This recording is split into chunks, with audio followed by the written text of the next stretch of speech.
ಬೆಳಕೆ ಇಲ್ಲದ ಹಳ್ಳಿ ಕಥೆ. ದಟ್ಟ ಕಾಡಿನ ಮಧ್ಯದಲ್ಲಿ ಬೆಟ್ಟಗಳ ನೆರಳಲ್ಲಿ ಮಲಗಿದ್ದಂತೆ ಕಂಡುಬರುವ ಒಂದು ಹಳ್ಳಿ ಇತ್ತು. ಆ ಹಳ್ಳಿಯ ಹೆಸರು ಕರಿಮಲೆ ಹಳ್ಳಿ. ಆದರೆ ಸುತ್ತಮುತ್ತಲಿನ ಊರಿನವರು ಅದನ್ನು ಬೆಳಕೇ ಇಲ್ಲದ ಹಳ್ಳಿ ಎಂದು ಕರೆಯುತ್ತಿದ್ದರು. ಏಕೆಂದರೆ ಅಲ್ಲಿ ರಾತ್ರಿ ಬಂದರೆ ಒಂದು ದೀಪವೂ ಕಾಣಿಸದು. ವಿದ್ಯುತ್ ಬೆಳಕು ಎಂದರೆ ಜನರಿಗೆ ಭಯ. ಸೂರ್ಯ ಅಸ್ತವಾಗುತ್ತಿದ್ದಂತೆಯೇ ಆ ಹಳ್ಳಿ ಸಂಪೂರ್ಣ ಕತ್ತಲೆಯೊಳಗೆ ಮುಳುಗುತ್ತಿತ್ತು. ಕರಿಮಲೆ ಹಳ್ಳಿಯ ಜನರು ತುಂಬಾ ಸರಳರು. ಬೆಳಿಗ್ಗೆ ಸೂರ್ಯೋದಯದೊಂದಿಗೆ ಕೆಲಸಕ್ಕೆ ಹೊರಡುತ್ತಿದ್ದರು.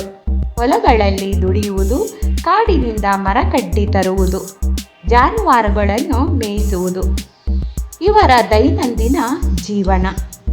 ಆದರೆ ಸಂಜೆ ಹೊತ್ತಿಗೆ ಸೂರ್ಯ ಮಲೆ ಮೇಲೆ ಮರೆಯಾಗುತ್ತಿದ್ದಂತೆಯೇ ಎಲ್ಲರೂ ಮನೆಗಳಿಗೆ ಓಡಿ ಹೋಗುತ್ತಿದ್ದರು. ಬಾಗಿಲು ಮುಚ್ಚಿ ಕಿಟಕಿ ಹಾಕಿ ದೀಪವನ್ನು ಹಚ್ಚದೆ ನಿಶಬ್ದವಾಗಿ ಕುಳಿತಿರುತ್ತಿದ್ದರು. ಹಳ್ಳಿಯ ಮಕ್ಕಳಿಗೆ ಈ ಪದ್ಧತಿ ಅರ್ಥವಾಗುತ್ತಿರಲಿಲ್ಲ.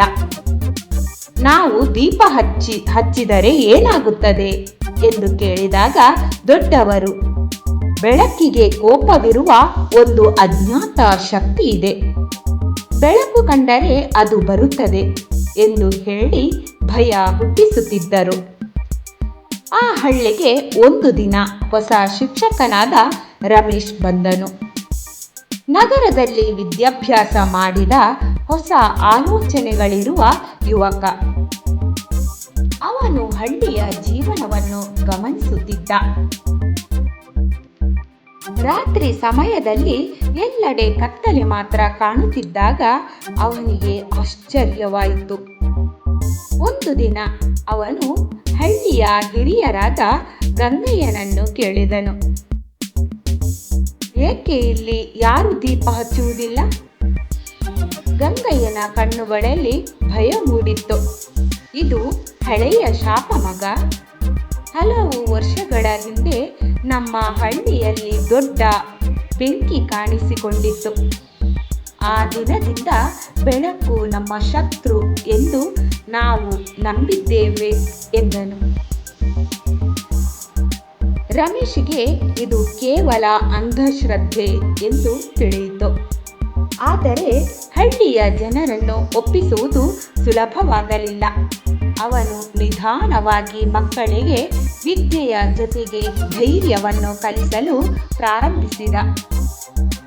ಆ ಹಳ್ಳಿಯಲ್ಲಿ ಶೇಖರ್ ಎಂಬ ಬಾಲಕನಿದ್ದ. ಅವನು ತುಂಬಾ ಕುತೂಹಲವುಳ್ಳವನು.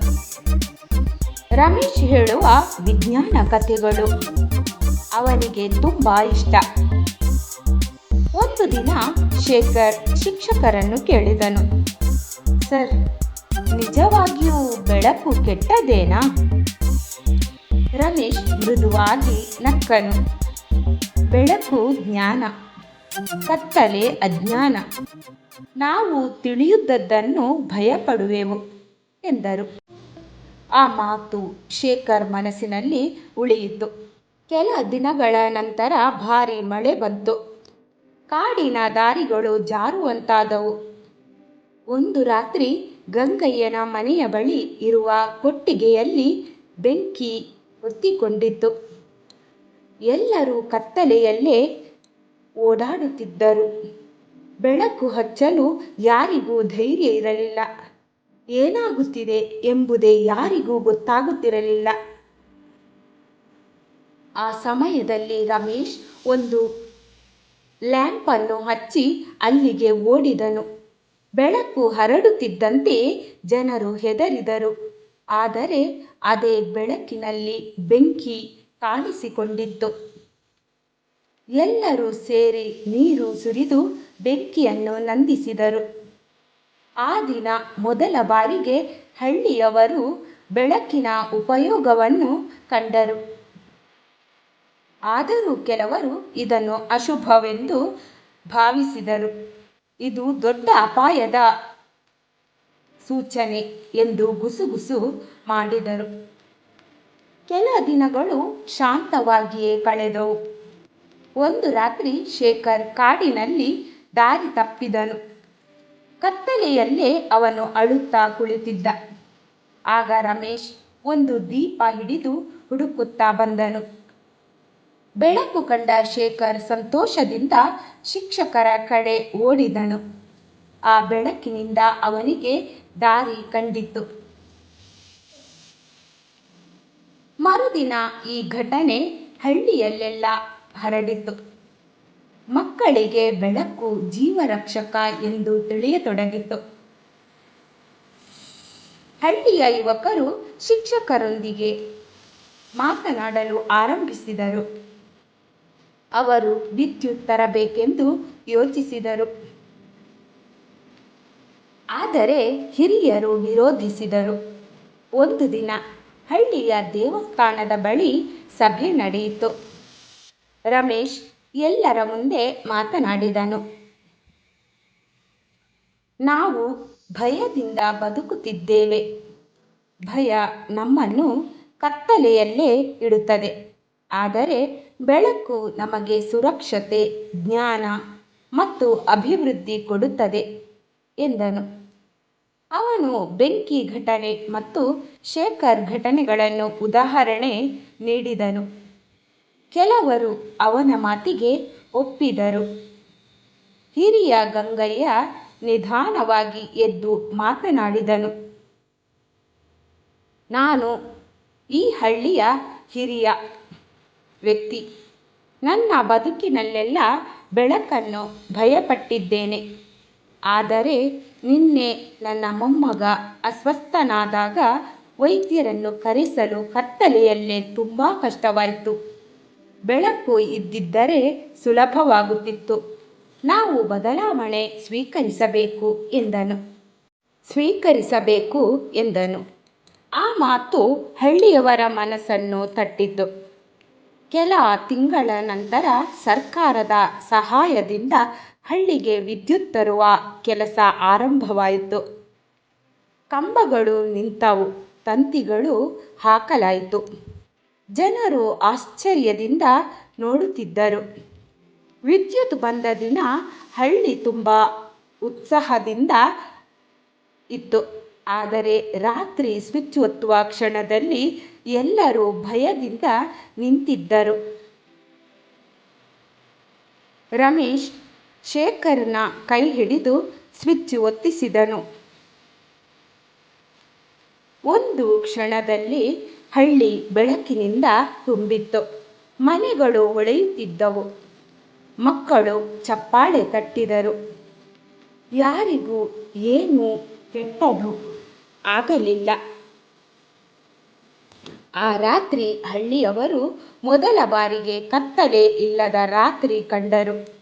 ಜನರು ಮನೆಗಳ ಮುಂದೆ ಕೂತು ಮಾತನಾಡಿದರು. ಹಾಡುಗಳು ಕೇಳಿಬಂದವು. ಹಳ್ಳಿ ಹೊಸ ಜೀವನ ಪಡೆದಂತೆ ಕಾಣಿಸಿತು. ಕಾಲಕ್ರಮೇಣ ಹಳ್ಳಿಯ ಜೀವನ ಬದಲಾಗತೊಡಗಿತು.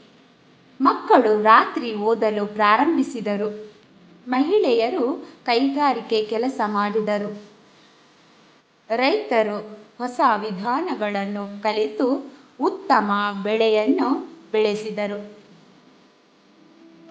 ಬೆಳಕೇ ಇಲ್ಲದ ಹಳ್ಳಿ ಎಂಬ ಹೆಸರು ನಿಧಾನವಾಗಿ ಮರೆಯಾಯಿತು. ಕರಿಮಲೆ ಹಳ್ಳಿ ಈಗ ಬೆಳಕಿನ ಹಳ್ಳಿ ಎಂದು ಪ್ರಸಿದ್ಧವಾಯಿತು. ಒಂದು ದಿನ ಶೇಖರ್ ಶಿಕ್ಷಕರನ್ನು ಕೇಳಿದನು. ಸರ್, ನಮ್ಮ ಹಳ್ಳಿ ಏಕೆ ಇಷ್ಟು ವರ್ಷ ಕತ್ತಲೆಯಲ್ಲಿತ್ತು? ರಮೇಶ್ ಉತ್ತರಿಸಿದನು. ಕತ್ತಲೆ ಹೊರಗಲ್ಲ, ನಮ್ಮ ಮನಸ್ಸಿನಲ್ಲಿ ಇತ್ತು. ನಾವು ತಿಳಿಯುತ್ತದನ್ನು ಭಯಪಟ್ಟೆವು. ಜ್ಞಾನ ಬಂದಾಗ ಕತ್ತಲೆ ಹೋಗಿತ್ತು. ಶೇಖರ್ ಆಕಾಶದ ನಕ್ಷತ್ರಗಳನ್ನು ನೋಡಿದನು. ಅವನಿಗೆ ತಿಳಿಯಿತು, ಬೆಳಕು ಕೇವಲ ದೀಪದಲ್ಲಿಲ್ಲ, ಮನಸ್ಸಿನಲ್ಲೂ ಇರಬೇಕು ಎಂದು. ಆ ಹಳ್ಳಿ ಜನರು ಒಂದು ಮಹತ್ವದ ಪಾಠ ಕಲಿಸಿದರು. ಭಯ ನಮ್ಮನ್ನು ಬಂಧಿಸುತ್ತದೆ, ಆದರೆ ಜ್ಞಾನ ಮತ್ತು ನಮ್ಮ ಧೈರ್ಯ ನಮ್ಮ ಜೀವನವನ್ನು ಬೆಳಗಿಸುತ್ತದೆ. ಆ ದಿನದಿಂದ ಕರಿಮಲೆ ಹಳ್ಳಿ ಕೇವಲ ಬೆಳಕಿನಿಂದ ಮಾತ್ರವಲ್ಲ, ಜ್ಞಾನದಿಂದಲೂ ಹೊಳೆಯುತ್ತಿತ್ತು. ಕತ್ತಲೆಯನ್ನು ಜಯಿಸಿದ ಜನರ ಕಥೆ ದೂರದ ಊರುಗಳಿಗೂ ಹರಡಿತ್ತು. ಕಥೆಯ ಸಂದೇಶ: ಅಜ್ಞಾನವೇ ನಿಜವಾದ ಕತ್ತಲೆ. ಜ್ಞಾನ, ಧೈರ್ಯ ಮತ್ತು ನಂಬಿಕೆ ಇದ್ದರೆ ಜೀವನ ಸದಾ ಬೆಳಕಿನಿಂದ ತುಂಬಿರುತ್ತದೆ. ಧನ್ಯವಾದಗಳು ಸ್ನೇಹಿತರೆ. ಈ ಕತೆ ನಿಮಗೆ ಇಷ್ಟವಾಯಿತು ಅಂತ ಅಂದ್ಕೊಂಡಿದ್ದೀನಿ. ಇಷ್ಟವಾಗಿದ್ದರೆ ಪ್ಲೀಸ್ ಲೈಕ್ ಕೊಡೋದನ್ನು ಮರಿಬೇಡಿ. ಅದೇ ರೀತಿ ಸುಂದರವಾದ ಒಂದು ಕಮೆಂಟ್ ಬರೀರಿ. ಮುಂದಿನ ಕಥೆಯಲ್ಲಿ ಸಿಗುವವರೆಗೂ stay tune. Bye bye. Take care.